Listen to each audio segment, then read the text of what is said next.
নমস্কার। ভারতীয় শিক্ষা ব্যবস্থা এবং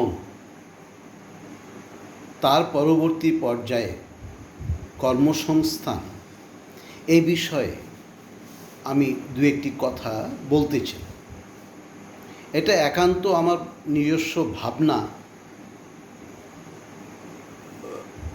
যে সংস্থা বা যাদের এইগুলো নিয়ে ভাবার কথা তারা এগুলো বিচার করে দেখতে পারেন। ভারতীয় সরকার, কেন্দ্রীয় সরকার কিংবা প্রাদেশিক সরকার যারা যখন থাকেন, শিক্ষা ব্যবস্থাটা তাদের উপরে নির্ভর করে। আজকে আমি সুপারঅ্যানুয়েটেড অবসরপ্রাপ্ত জীবনযাপন করি। যখন আমরা কর্মজগতে প্রবেশ করিনি তখনও দেখেছি বেকার সমস্যা প্রচণ্ডভাবে মাথাচাড়া দিয়ে উঠেছে, আবার এখনও দেখি বেকার সমস্যা প্রচণ্ডভাবে মাথাচাড়া দিয়ে উঠেছে। এর কোনো শেষ নেই। আমাদের সময়ে এমপ্লয়মেন্ট এক্সচেঞ্জের কার্ড ছিল, কেউ কেউ কখনো কখনো হয়তো বা ডাক পেয়েছেন। আমি তো সেভাবে কিছু মনে করে উঠতে পারি না। প্রাইভেট অর্গানাইজেশনের ক্ষেত্রে হয়তো একটা ডাক পেয়েছিলাম, আর একটা পরীক্ষা দিয়েছিলাম ইয়েতে আপনার কেএমডি। তো তখন ক্যালকাটা মেট্রোপলিটন ডেভেলপমেন্ট অথরিটি ছিল, পরবর্তীকালে কেএমডি হয়েছে। 20 নাম্বার মতো একটা লিস্টে নাম এসছিল, একটা লিস্ট টাঙানো হয়েছিল, তার মধ্যে 17 নম্বরে আমার নাম ছিল। কিন্তু কে কখন কাকে কিভাবে কতটা নিয়েছে আমি জানি না। আমি একবার রাইটার্সে গিয়েও যোগাযোগ করেছিলাম, কিন্তু কোনো সুরাহা হয়নি। তাই সেগুলো নিয়ে আমি আর বলে কিছু ভাবতেও চাই না। হয়তো বা আমার সেরকম ধরনের শিক্ষার মান অতটা উন্নত ছিল না, সেই জন্য আমি কম্পিটিশনে জয়ী হতে পারিনি। কিন্তু কথাটা যেটা আমি বলতে চাই, আজকে শিক্ষা ব্যবস্থাটা যেই রকম পর্যায়ে এসে পৌঁছেছে, আমি সারা ভারতবর্ষের কথা বলছি। I am saying about the whole India, the position of education and thereafter employment. पूरा इंडिया के बारे में हम ये बात करने मांगता। ऐसे है कि हम लोग पढ़ाई करते, ग्रेजुएशन होता, इसका बाद मास्टर डिग्री होता। टोटल जो लिटारेसी है, और एक्चुअली আমি যেটা বলতে চাইছি যে টোটাল যা স্টুডেন্ট সংখ্যা তাদের মধ্যে হয়তো 2% মাস্টার ডিগ্রিতে গেল। তো একটা এডুকেশন না হয় হলো, মাস্টার ডিগ্রি করলো কি গ্র্যাজুয়েশন হলো, তারপরে তারা চুপচাপ বসে রইল, কেননা কর্মসংস্থানই নেই সারা ভারতবর্ষে। তারপরে কি হবে?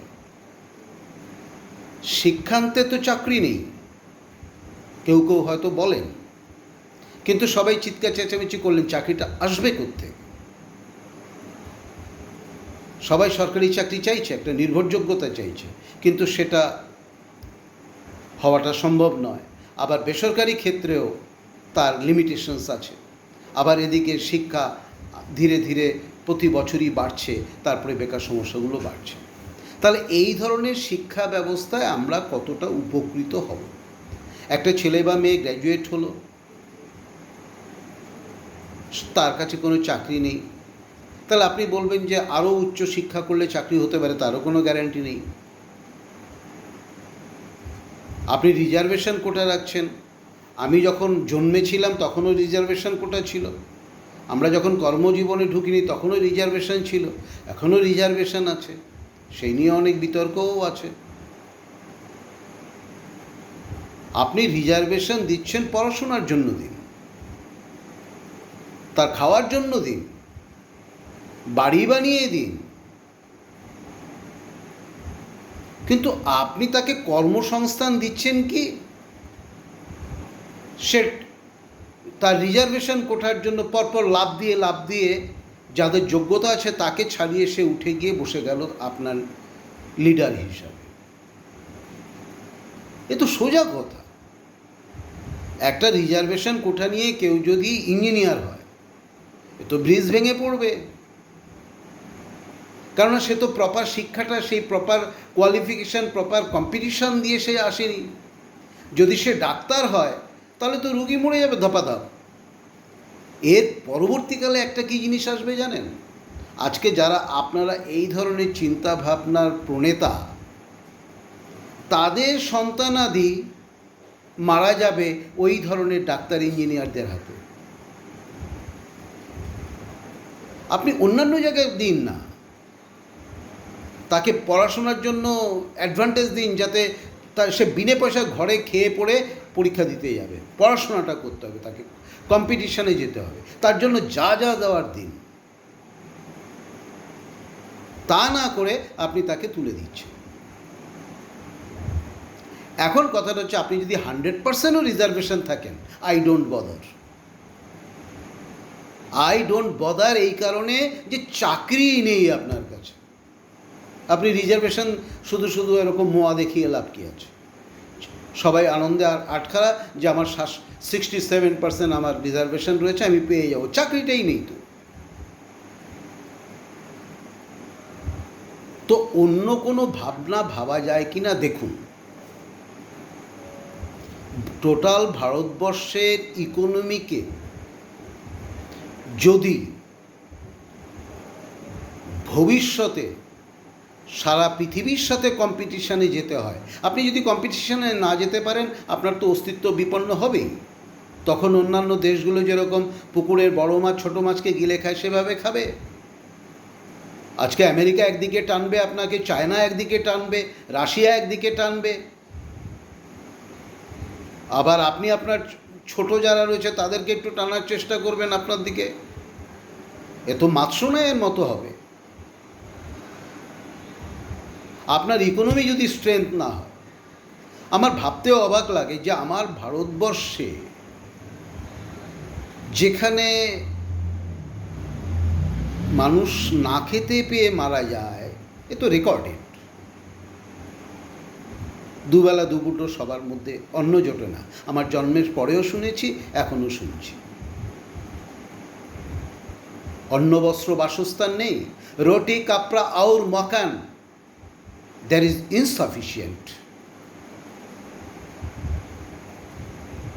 Starving life in whole India. কিন্তু তারপরেও আমার ভাবতে অবাক লাগে, এখানে সারা পৃথিবীর মধ্যে সবচেয়ে ধনীবান ব্যক্তিগুলো পরপর ভারতবর্ষে রয়েছে। How it's possible? শুধু কি তারা তাদের ইনকামটাকেই আমরা হাইলাইট করব যে উনি সবচেয়ে ধনী ব্যক্তি? সারা ভারতবর্ষের উপায়ে কী কী নিরিখে কী কী সুবিধে হলো? কেউ কোনো কোম্পানি আছেন, তারা কিছু জনহিতকর কাজকর্ম করেন, কিন্তু ওটা না জনহিতকর কাজ। আমি আজকে খেতে পারলাম না, আমার পকেটে 500 টাকা লিকুইড মানি দিয়ে দিলেন, এতে কি বেকার সমস্যা দূরীকরণ হবে নাকি? আপনি হঠাৎ খিচুড়ি বন্টন করে দিলেন, তাতে কি অন্ন সংস্থান ঠিক হয়ে যাবে নাকি? তাহলে সারা ভারতবর্ষে, in whole India, I want to say that education system should be changed. पूरा भारत में शिक्षा व्यवस्था जो है उसको थोड़ा चेंज करना पड़ेगा। শুনুন, আমার শিক্ষা জ্ঞানগম্য অত বেশি কিছু নয়। আমজনতার মতো আমিও একজন সাধারণ, এই ব্যবস্থা থেকেই একটু শিক্ষা মধ্যে থেকে যতটুকু পেয়েছি। ক্লাস 1 থেকে ইনফ্যান্ট থেকে সকলের শিক্ষা, শুধু চাওয়াচাইয়ের ব্যাপারগুলো ছাড়ুন। সকলের জন্য শিক্ষা চাই, সকলের জন্য খাদ্য চাই, সকলের জন্য বাসস্থান চাই, এগুলো সব পুরনো হয়ে গেছে, এগুলো দেওয়ালে লেখা থাকে। আর কিছু মানুষ ঝান্ডা নিয়ে তাদের সাথে সাথে চলে।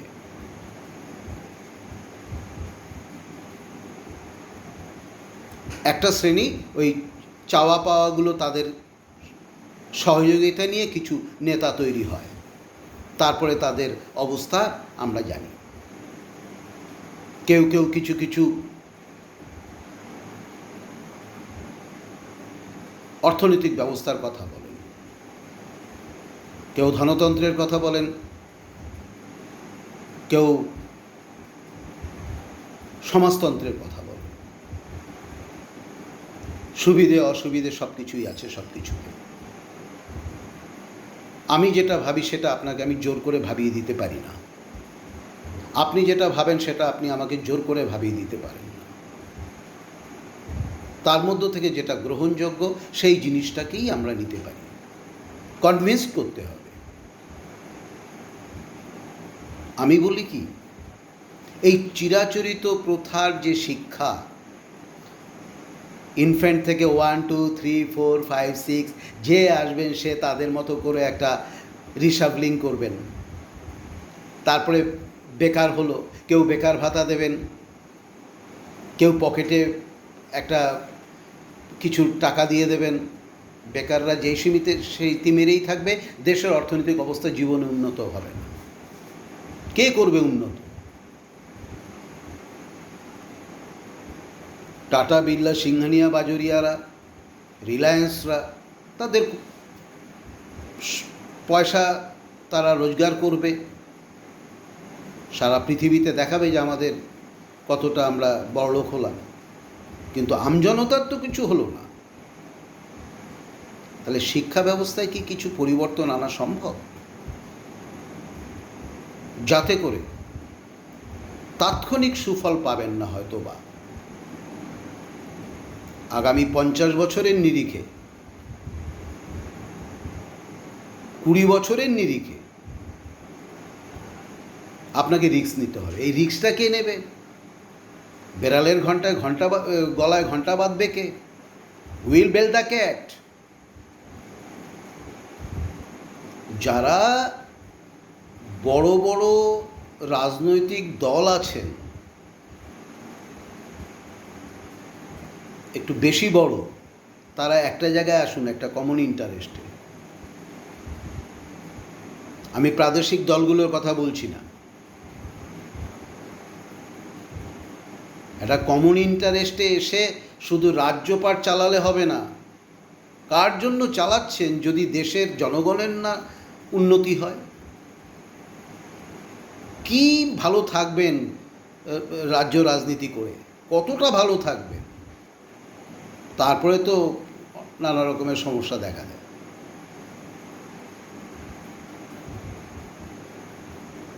শ্রেণীকক্ষে 3টে সিস্টেম করুন। সবচেয়ে ভালো student, merit, medium and low মেরিটের, উচ্চ মেধা, মধ্য মেধা এবং নিম্ন মেধার।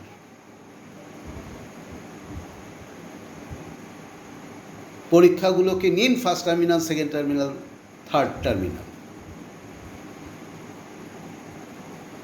কে গরিব কে বড়লোক না, আপনার সরকারি ব্যবস্থাপনায় যেভাবে সাহায্য করার করুন। উচ্চ মেধা সম্পন্ন যারা প্রমাণিত হবে তাদেরকে সেই দিকে টার্ন করান। তারা কি চায়? মধ্য মেধার তাদের দিয়ে দেখুন তারা কি করে, নিম্ন মেধার তারা কি করে। শুধু কিছু বিজ্ঞানের বই পড়লাম, কিছু বাণিজ্যের বই পড়লাম, কিছু সাহিত্যের বই পড়লাম, এই দিয়ে তো বেকার সমস্যার সমাধান হবে না। করতে হবে ইন্ডাস্ট্রি। আপনি কটা সরকারি চাকরি দেবেন? নেই আপনার কাছে চাকরি। आपका पास कोई काम धंधा कुछ नहीं है,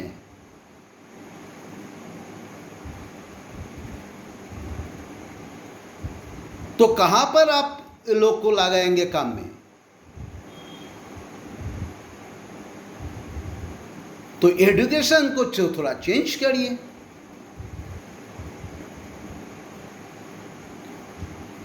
कैसे आप मैन्युफैक्चरिंग में जाएंगे ये सोचिए। हमारा हिंदी ठीक से नहीं आएगा तो थोड़ा सा आप लोग ठीक कर लीजिएगा, क्योंकि my mother tongue is Bengali. तो मुस्कुराइएगा नहीं, हम कोशिश कर रहे हैं कि हिंदी में थोड़ा कुछ बोलने के लिए होल इंडिया का जो व्यूअर्स है इस लोग को भी। आप जो बोल रहे हैं कि मेड इन इंडिया, ये देखने में तो बहुत अच्छा लगता है,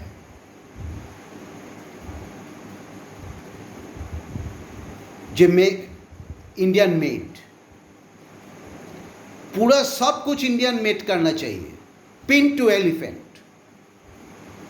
आज के चाइना लोग कैसे आ गया यहाँ पर, पूरा होल वर्ल्ड में कैसे वो लोग छोरी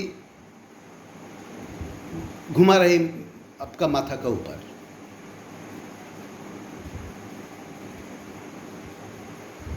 तो इसका बारे में आप लोग सोचिए, थोड़ा सा आने देंगे, थोड़ा सा नहीं, ऐसे नहीं, रिस्क लेना पड़ेगा एजुकेशन का ऊपर से। वहाँ से आप लोग, पहले क्या होता था यहाँ पर वेस्ट बंगाल में वर्क एजुकेशन बोल के एक सब्जेक्ट था, हमको मालूम नहीं है अभी क्या है, अभी क्या है हमको मालूम नहीं है, लेकिन जो वर्क एजुकेशन था वो सफिशिएंट नहीं। क्या है तो सिलाई फुराई करेगा, ये एजुकेशन है। थोड़ा सा वो बम्बू का झुपड़ी बनाएगा, क्या होगा, कैंडल बनाएगा।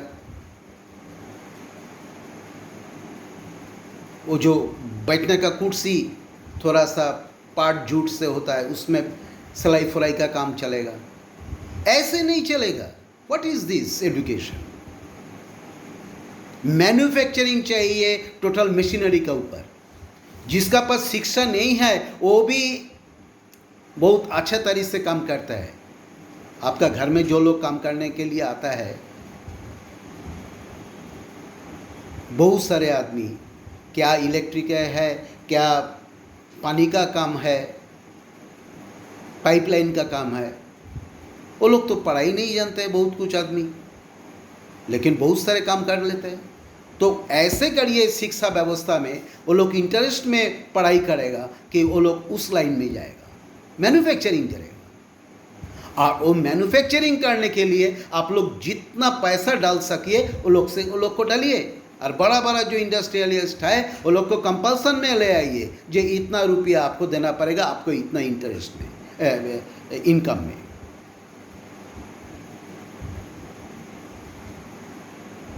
ये कंपल्सरी होना चाहिए। आपको ये इनकम में इतना इनकम टैक्स देना पड़ेगा, वो तो बात अलग है।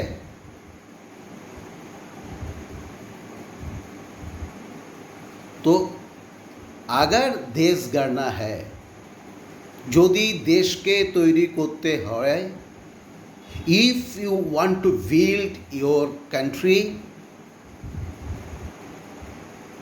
আপনাকে অনেক স্বার্থ ত্যাগ করতে হবে। Everybody should be honest in his work.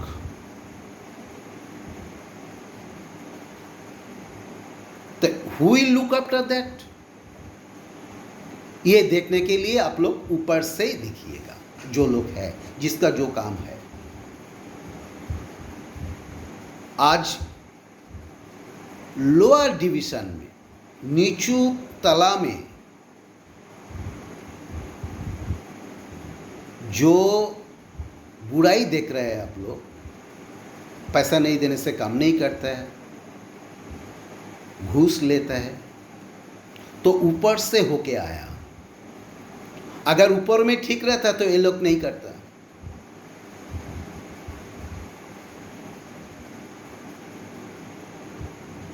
तो आप लोग देखिए, सोचिए, एजुकेशन सिस्टम को फ्यूचर के बारे में इंडिया को और आगे बढ़ाने के लिए थोड़ा कुछ सोचिए। कैसे मैन्युफैक्चरिंग में जाने का है। लैंड उतना ज़्यादा नहीं है, वो लैंड तो कल्टीवेशन में चला जाता है, और आदमी लोग जैसे बढ़ते रहे हैं कल्टीवेशन भी चला जाएगा 2 दिन में। 100 करोड़ है, 130 करोड़ है, 200 करोड़ में चला जाएगा। अगर आपका मैन्युफैक्चरिंग रहेगा तो होल इंडिया में बिजनेस नहीं, बिजनेस इंडिया का बाहर में भी जाएगा।